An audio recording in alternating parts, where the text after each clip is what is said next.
Welcome to The Explainer. Today, we're tackling a paradox that can be so frustrating in relationships. Why is it that trying so hard to please your partner often just falls flat? We're going to dive into the work of relationship author Alison Armstrong to look at a completely different and maybe surprising approach to partnership. So let's just jump right in with the big question, the one that really gets to the heart of this deep frustration.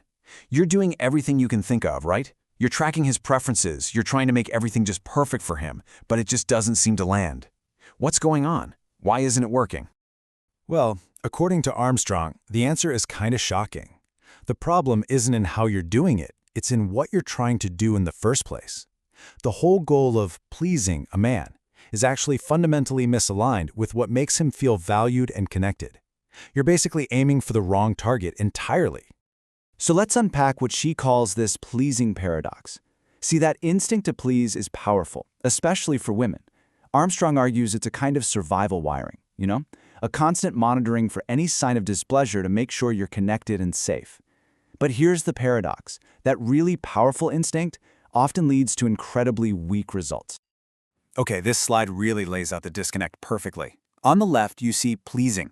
Think about things like knowing his favorite beer or what he likes on his pizza. They're minor preferences. And Armstrong says for most men, that stuff is way down on their priority list. But now look at the right. That's what truly fuels them. Feeling empowered, admired, accepted, being genuinely impressed.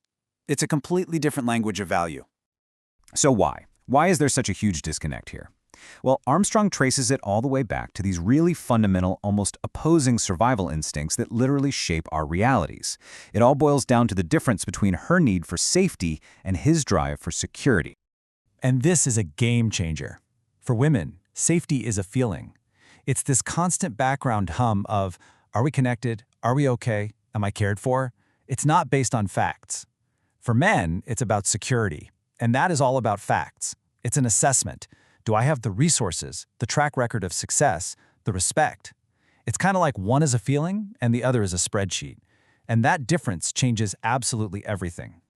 So these completely different instincts, this feeling-based safety versus the fact-based security, they lead to two very different modes of attraction. One inspires this primal urge to take, and the other inspires this really deep-seated desire to give. According to Armstrong, that raw physical sexual attraction, well, it triggers a primal take energy. It's totally instinctual, it's visceral, and it's often sparked by the signals you see right here, things that indicate fertility and vitality. This is the oldest, most primitive part of the male brain responding.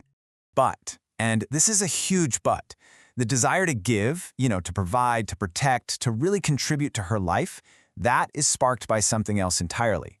It's her self-confidence, her authenticity and courage to be herself, her passion for her own life, and, this one's crucial, her ability to gracefully receive what he offers. Which brings us to this absolutely critical point. The quote says it all. Appreciation is a form of oxygen for men. So think about it. If those qualities we just talked about inspire a man to give, that impulse has to be met with appreciation. Without it, his motivation literally suffocates. It's not enough to inspire the gift. You have to create a space where it's truly received and valued. All right, so how does all of this actually translate into what a man is looking for in a long-term partner? Well, this is where we see a complete reversal of what a lot of us have been taught to believe about our strengths. This might be one of the biggest aha moments in Armstrong's work. One of the most common mistakes women make is trying to prove they have all the same strengths as a man, that they don't need him. But men aren't looking for a competitor. They're not looking for a clone of themselves. They're searching for a partner whose strengths complement their own. This quote just nails it, doesn't it? Tom Brady does not need another quarterback on the field with him. He needs a Jerry Rice, a partner with a totally different but equally powerful skill set who fundamentally changes what's even possible in the game. So to actually make this shift in your own life, Armstrong suggests this little exercise she calls a treasure hunt. It's simple. First, you just start training your brain to see the strength in every man you meet. Then, once you see it, you get a little more vulnerable and ask, okay, how is this man stronger than me? And finally, the last step is to ask yourself, what do I really need from men? And then practice actually letting them provide it.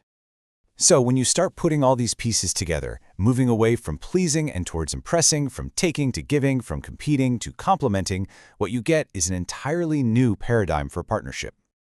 This slide is basically the entire playbook. You shift from pleasing to impressing. That means stop focusing on minor preferences and start appreciating his core strengths. You shift from proving to receiving. Let go of proving you can do it all yourself and just practice gracefully receiving what he's compelled to give. You go from competing to complimenting. Admire his strengths instead of getting frustrated that he doesn't have yours. And finally, you go from withholding to appreciating, because you realize that appreciation is the very fuel that makes the whole engine run. And that leaves us with this final, really powerful question on the slide. What could you actually build if you stopped expecting a copy of yourself and started empowering someone who complements you? This isn't just about managing a relationship better. It's about unlocking a level of partnership and creativity and joy that honestly most of us have probably never even experienced.